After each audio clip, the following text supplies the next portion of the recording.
Manila. Mars, matindi ubo ni bunso ko. May hika naman si Junior. Nausog? Ipatawas natin. Mga Mars, para sa ubo at hika ng mga bata, Plemex for Kids. Ang Plemex for Kids ay gawa sa halamang lagundi.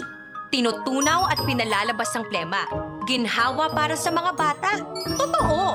Hindi chismis. Camille Pratsiambao po, nagtitiwala sa Plemex.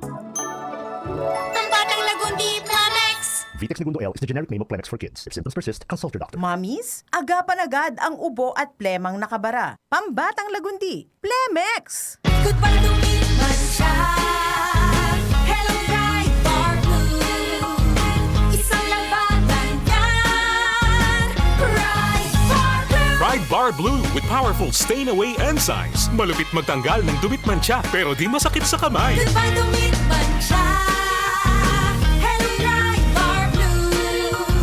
Isang labanan yan. As tested ang cotton and polycotton. Sa mancha, malupit. Sa kamay mo, mabait. Pride Bar Blue. Manufactured by ACS Manufacturing Corporation. ISO certified. World-class quality. ACS. Samphon Plus Gold. Ako si Morito na namamaga ang aking atay. Sa loob ng 2 linggo na paggamit ko ng Santon Plus Gold, nawala ang pamamaga sa aking atay. Maraming salamat sa Santon Plus Gold. Samphon Plus Gold. Mas pinalakas, pinagaling, pinahusay. Samphon Plus Gold. Mabibili sa mga butika. DCXL News, ang himpilan ng RMN.